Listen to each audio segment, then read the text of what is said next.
Alright folks, this is Jim Bodnar Jr.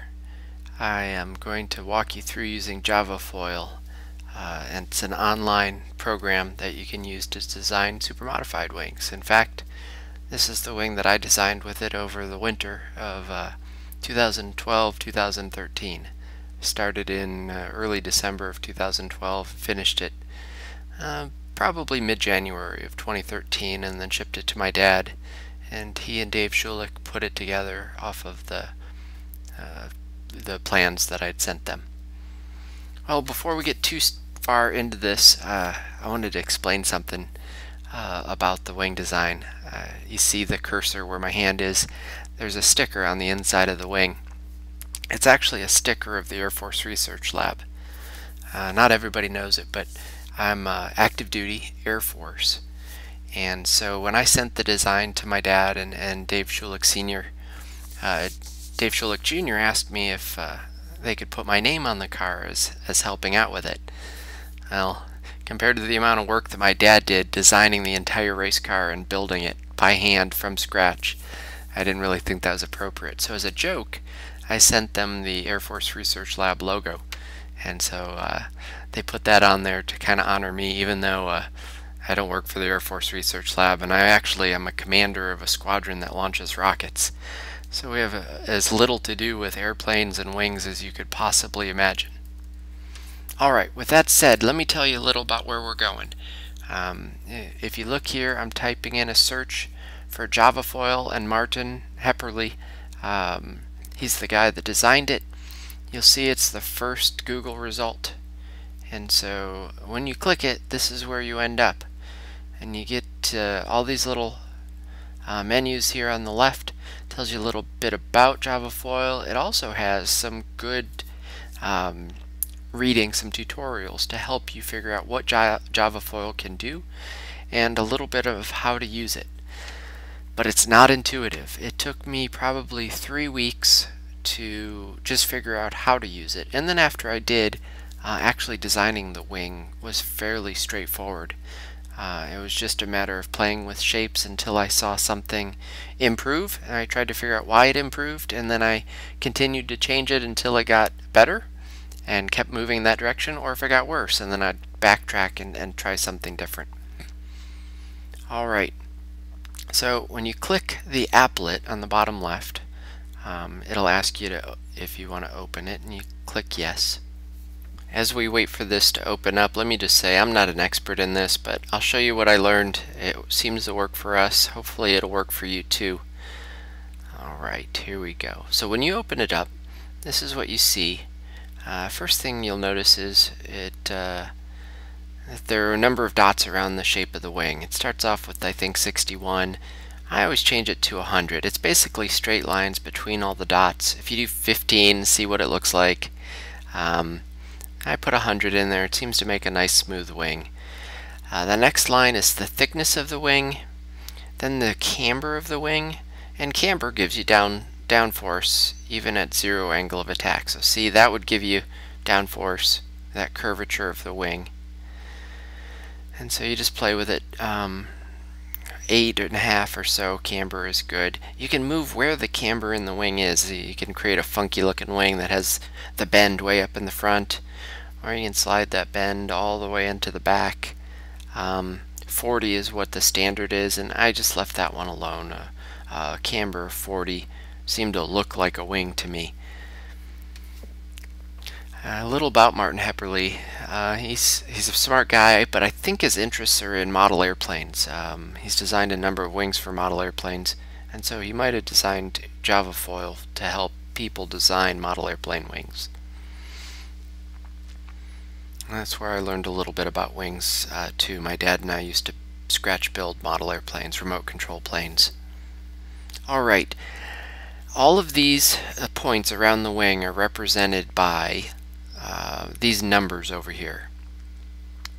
And the wing starts, the numbers start at the tail, and they run along the top of the wing forward to the nose, and then down and around. And so in the back, it starts X value being 1 and Y value being 0.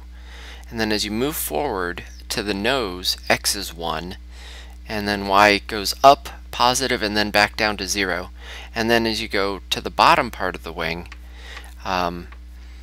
those numbers start heading back towards x value of being 1 and y value being negative for a while, and then coming back all the way to 0 at the end. So that's how they describe the wing using those values. Okay, next we're going to explore some of the tabs that are up top. Click the Modify tab, and it just shows you a different way to see the wing, and there are different ways to change that wing to what you want. Previous screen lets you change thickness and camber, but this actually lets you pivot the wing a little bit. It lets you add a bi-wing, and I'll show you that in a little while.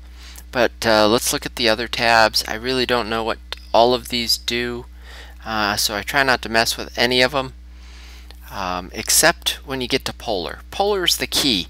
Polar tells you how well you're doing. The first thing is I changed the Reynolds number to 300,000 as the first Reynolds number. And you'll see that I put the second Reynolds number, or last Reynolds number, as 800,000. I read in a paper or in a book that race car wings run in the range of a Reynolds number of 500,000. It's based off of the speeds that race cars run and then the size of the wings. That's about all I know about Reynolds numbers. Okay, you can also change the angle of attack that the program tests the wing. And so a good range is from 0 angle of attack to 25. Down here, I read that the stall mode of Epler produces a little bit better results in the hints and tricks of Javafoil directions. And then you click Analyze, and when you do, the graph on the right is the one you really want to pay attention to. It tells you what your coefficient of lift is. And so you see a normal wing will stall at a coefficient of lift just above 1. And that's just a standard symmetrical wing, same on the top and the bottom. But you can do a lot to wings to make them a lot more effective. Alright, going back to the Modify tab and the Geometry tab, let me show you something. There are a bunch of different types of wings pre-programmed into this program. NACA wings, which are old NASA 50s style wings, and then there are hypersonic wings and all kinds of weird shapes. I ignored all of those. I couldn't get any of them to work even when I modified them until I start playing with this one, a Joukowsky airfoil. Alright, it looks like a normal wing, but see how it's the thickness is shifted forward a little bit. To me it looked good. You see the thickness of 12%. Thicker, it produces more drag but more downforce. And then camber. Camber produces more drag but a lot more downforce, but to a point. And so I started with 7. It wasn't as good as I hoped. I went to 8, then I went to 9. I liked 8 better, so that's where I ended up with. So thickness of 13, camber of 8. And that's what the airfoil looks like when you do that. You see how it starts on the lines in the front and the back. Alright, we'll go to the polar. We'll click Analyze and see how it's changed now. Just that camber has created a wing that'll give us a coefficient of lift of about 2.3. And so that's a very good improvement. But you see drag compared to the old graph has gone up. It was 0.3 at maximum lift, and now it's about 0.06 rather. And so it's basically doubled the amount of drag that wing creates. But it's also more than doubled the amount of lift. A pretty good start. And that's really what you're going to be trying to balance is you can produce a wing that has tremendous downforce, but it'll also produce an amount of drag that won't let you go down the straightaway. And so it's a balance. Alright, so that's just a single wing. It's time to start showing you how to make multiple wings. Click the duplicate button and it actually puts another wing right on top of that first one. If you look over here, there's now 2 wings. I just deleted one, now I'll hit duplicate again. See, there's 2 wings there. One's red, one's black. Whatever one that I've highlighted, now I have number 2 highlighted, is red. Alright, so let me show you that there's two wings there. The translate buttons, X moves it forward and backwards, and Y moves it up and down, whatever wing you have selected. And so I'm actually moving wing number 2 backwards in increments of 1, and now I'm moving wing number 2 down in increments of -1. Alright, now I could select wing number 1, and I'll show you how to basically manipulate these two wings into something useful.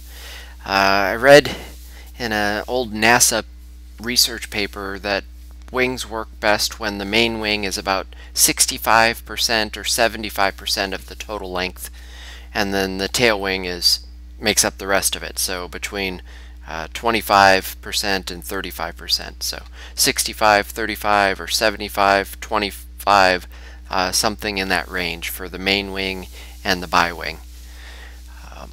So I just selected scale by for wing number 1 and clicked it to 65%. There it is. Or 75 if you want. Or if you want to bump it up a little bit, if I made it too small, you can increase that size by 105% all the way, so it's just adding to little increments until it gets to full size again. But I want it at 70% for, say, this example. So it moves it in to, on that scale, 0.7 out of a scale of from 0 to 1 and the X plane. Now I've selected wing number 2 and I've made it 30% big. And so now I'm going to translate it backwards using the X translation in increments of 1. And then I'm going to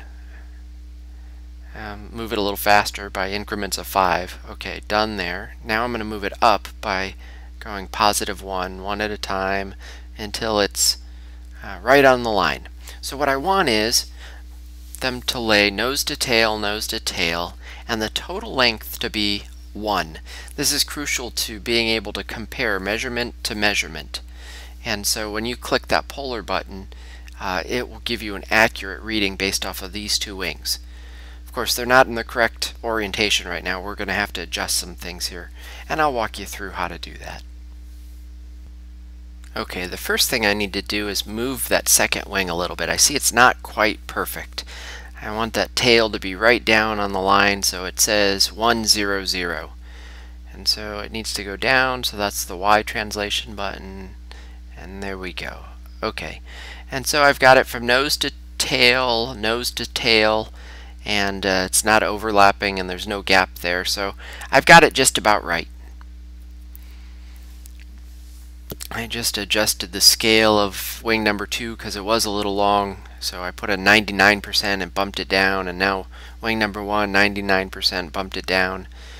And so you see that. Now let's talk about the pivot function a little bit. This is going to be key. The pivot is, if you put a pivot of 25, it'll be a quarter of the way down the line from 0 to 1. A pivot of 70 puts it right at the nose of that second wing. A pivot of 0 has it right at the nose of the main wing. And so what I'm going to try to do here is adjust the wings to about what a supermodified wing looks like. A main wing of, say, 0 compared to the second wing, which is about, say, 25 degrees. And so what I did just there was I rotated the second wing by 25 degrees. And now I'm kind of adjusting the gap till it looks like something that that I've seen in race cars before. One important thing to kind of just eyeball with wings is the flow of air from the bottom of the one wing to the bottom of the second wing. You just want that to be a nice, smooth flow. And so whatever gap you pick, you should check to make sure that it does that. Alright, we'll move the pivot all the way to 0 so I can rotate both wings together. So you have to click both elements up there, 1 and 2, turns both of them red. Now I'm going to move it down so that the nose is right on 0, 0, just like that. And now you'll see me do the rotate button to get the tail of the second wing back to the end of that blue line, which is 1, 0. And so I'll try Try 20 degrees first. Way too much. Okay. Let's back that off by 5 degrees. Alright, that looks about right. Now it's not going to reach all the way back to 1,0 anymore because the way everything's kind of overlapped, it makes it a little shorter. But go to polar and see where we were. We were at about 2.3 with a single wing. Let's see if we did any better. Analyze, okay, the scale changed. So now when you count the bars, that's about 2.7. And so later on I'll show you the calculations of how much more downforce that is. And but it is also more drag. Another thing to notice is it says here that the wing would stall at about 15 degrees. I think that's the main wing, 15 degrees, plus the extra 25 degree tail wing. But I'm not sure. You'll have to figure that one out on your own. That's what the wing would look like at, you know, on a race car if both wings together were 0. And so you can imagine what a positive 15 degrees might look like. I think it looks something like that. I think that's not steep enough, personally. I think you could go a lot more. And I've seen lots of guys do it, and so does Bodnar and Schulich. So with that, it probably underpredicts the stall. It probably says it stalls before it actually does. Okay. Now here's what the wing looks like at about 20 degrees from the nose to the tail of the main wing. You see how the flap is sticking way up? That's probably the maximum you'd want to run a wing. Any more than that, yes, it would produce downforce, but it actually produces less at post-stall and produces a lot more drag. Alright, one last thing to show you here is how to print the wing that you've designed. You go to geometry, and I should have actually leveled the wing back out, but you can click the print button on the geometry page and print out the wing that you've designed. But like I said, I should have taken the wing and made it completely level again. But that's how you get it to print. Alright, now let me show you a little bit about lift. We'll go to Wikipedia and type in lift coefficient, because that's what the polar told you was the coefficient of lift. What does that mean? I'll hear a bunch of equations and I'll tell you a little bit about that. Coefficient of lift equals lift divided by 1/2 rho v squared c. You really don't need to know what all of that is.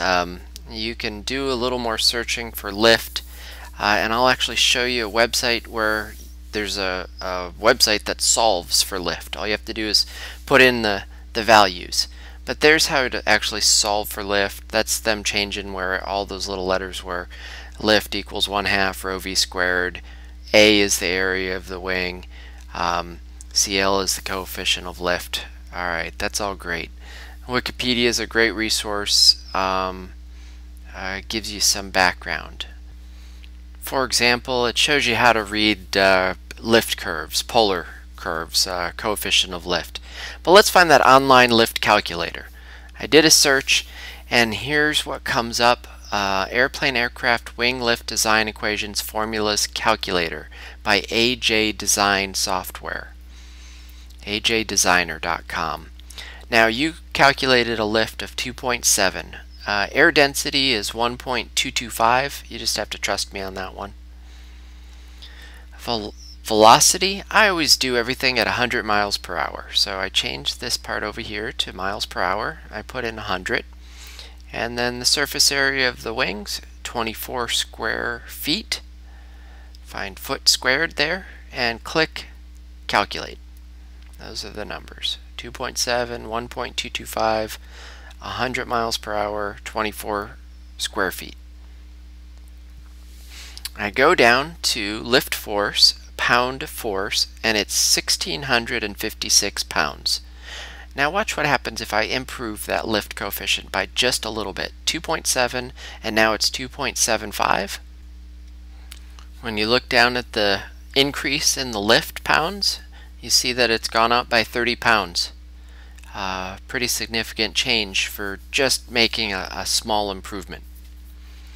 Alright, well, with that said, I hope you've enjoyed this tutorial. You've seen me design a quick bi-wing, super modified wing with these tools. You can play with the size of each of those individual wings, decreasing the main wing and increasing the bi-wing. You can change the gaps, you can change the camber, the thickness. Just realize that every time you increase downforce, you increase drag. That equation that I showed you, the online calculator that calculated lift, can also be used to calculate drag. For example, at the maximum lift of that wing that we just designed of 2.7 coefficient lift, I think I saw a drag of 0.08 on the graph on the left. If you plugged in 0.08 in that online calculator, it would tell you how many pounds of drag that wing creates. Just keep in mind that that's a perfect wing, a theoretical wing in a perfect world. And so in reality, a real wing is going to produce some lesser amount of lift, or in our case downforce, and it's going to create more drag than what a program like that would calculate. And so a good rule of thumb is it probably creates that our wings are probably only about 80% efficient. So if the program tells you that you create 1,000 pounds of downforce with a wing design, it's probably closer to 800 pounds. Likewise, if it says that you created about 100 pounds of drag, you should multiply that by about 120%. So in reality, it'd probably be about 120 pounds of drag. And so just keep that in mind as you're designing the wings. All the principles I showed you for the bi-wing apply to a tri-wing. It just gets a whole lot more complicated when you do that with a third element and trying to change all the sizes and all the angles.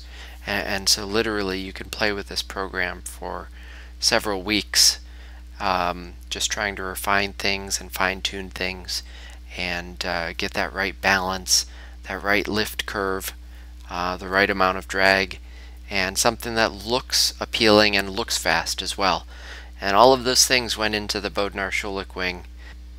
So with that said, I hope you found this tutorial helpful. Watch it through a few times, get the JavaFoil applet and play with it and watch the video in little bits and segments. Don't be afraid to explore in JavaFoil. The more that you play with the different settings, the more you can kind of start understanding the relationships between sizes and gaps and shapes and thicknesses. And then once you get that feel, actually designing a wing starts to get fairly straightforward and easy. Good luck to you, and we'll see you out at the track.